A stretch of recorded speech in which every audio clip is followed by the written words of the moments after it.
Are you sick of light hive moths absolutely destroying you, or even giving your enemy an annoying overshield? Well, you're in luck, because with this build, we're going to create our very own moth army that will go out and destroy your enemies, and also provide you and your allies with a void overshield. So make sure to stick around to find out how, not only to unlock everything for this build, but also the secret interaction between the exotics. And if you want to see more Destiny 2 content like this, then make sure to smash that subscribe button. The first thing you're going to need for this build is the new exotic hunter gauntlets, Moth Keeper's Wraps. Your grenade becomes a cage of loyal moths that release on impact and fly towards the nearest target or ally. If they reach the target, they detonate in a blinding explosion. If they reach an ally, the moths grant your ally a void overshield. So anytime we throw a grenade, it's going to burst into 2 void moths, and that moth can either be an arc moth that'll seek out enemies and deal a significant amount of damage, or it can turn into a void moth that will track to you or one of your allies and give you half a void overshield. So if you get hit by 2 of them, it'll give you a full void overshield. For our main exotic weapon, we're using the new exotic grenade launcher from the season pass, X Dirus. You can unlock this instantly on the paid seasonal pass or level 35 of the free season pass. This weapon enrages when dealing or taking sustained damage, gaining increased rate of fire while enraged. It also has 2 pretty unique perks: loyal moths. Final blows with this weapon create a loyal moth. The moth will seek out nearby targets and detonate, damaging and blinding them. So these are the same arc moths that come from the Moth Keeper's Wraps. And it has another perk that says this magazine continuously draws ammo from reserves. The magazine also enables firing arc projectiles that detonate on impact, which basically makes our projectile look like those Boomer Knight projectiles. So here, when we kill an enemy with this weapon, it's going to create a moth that will seek out enemies and do that blinding moth explosion. The reason you want to pair these 2 exotics together is because for some reason, when you get a kill with the grenade launcher and you have the Moth Keeper's Wraps equipped, it's going to create 2 moths, 1 void and 1 arc. So your arc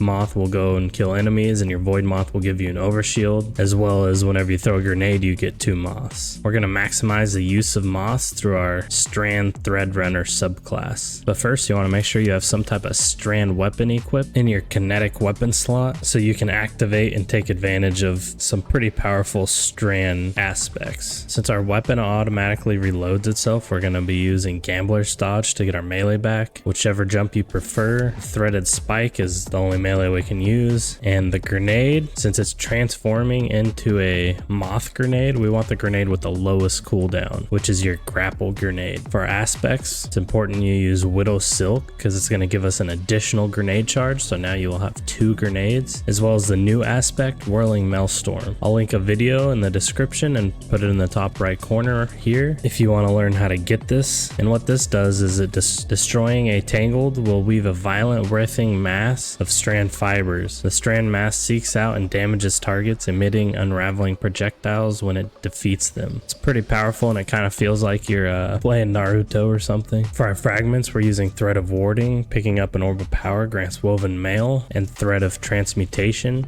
While you have Woven Mail, weapon final blows create a Tangled, Thread of Fury, damaging targets with Tangleds grant melee energy, and Thread of Generation, dealing damage generates grenade energy. Now down into our artifact, it's always important to have a combo siphon, so you want to make sure to have Arc Strand since we're using an Arc exotic grenade launcher. And in that 3rd column, we're using the Thanatotic Tangleds. Strand weapon final blows have a chance to generate a Tangled, and once you get further in the artifact, you can use Communal Pickup just to reduce the cooldowns for Tangleds, as well as Frenzied Stacks. This is going to allow us to gain an armor charge from picking up an Orb of Power. This also allows our armor charges to grant bonus damage for our thrown Tangleds or Elemental Orbs. Looking at the mods for this build, it's mainly about getting our grenade back, as well as creating Orbs of Power. I like to focus my stats in Resilience and then Discipline, so try to max out your Resilience and Discipline if you can. If you're not having a problem with survivability, then just go straight into Discipline. In our helmet, we're using the Arc Strand Siphon combo to generate orbs from rapid final blows with arc or strand weapons. And since we're using special ammo a lot with this build, I'm using a special ammo finder. In your arms, you can use Firepower to create orbs of power from your grenade final blows. as well as grenade kickstart to give us grenade energy back for using our grenade, and it can consume our armor charges to give us more grenade energy back. In our chest piece, you can use concussive dampener to reduce area of effect, or sniper damage resist, or melee damage resist depending on what you're dealing with. In our legs, I'm using recuperation to replenish health each time we pick up an orb of power, and innervation to reduce our grenade cooldown each time we pick up an orb of power, as well as arc weapon surge. Since we're using that arc grenade launcher a lot, it's nice to have the extra damage, and you pretty much always will have this extra damage. And in our class item, we're using powerful attraction, so when we dodge, it's going to collect all the nearby orbs of power, so it's going to instantly heal us and give us a grenade energy back, as well as Bomber, reduce our grenade cooldown when using our class ability, and Reaper, after we use our class ability, we're going to spawn an orb of power with our weapon. I'm not sure if the new exotic grenade launcher was meant to be able to work with the exotic arms so well, but as long as Bungie keeps this combination in the game, it's definitely super unique and a lot of fun to use. So I'd highly recommend trying to get out there and get yourself a pair of these exotic gauntlets and test them out for yourself.